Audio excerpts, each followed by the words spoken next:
ఈ లోకంలో ఉన్న వాళ్ళకి ఆ బెంగ లేదు.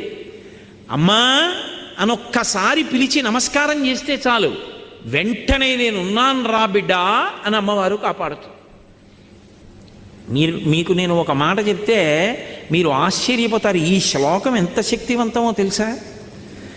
మీరు తప్పించుకోలేనంత పెద్ద ఉపద్రవం వెంట తరిమేస్తుంటే వెనకాతల ఏం చెయ్యాలో తెలియనప్పుడు ఈ శ్లోకం జరిగితే చాలా రక్షిస్తుంది అమ్మవారు. అంత శక్తివంతం.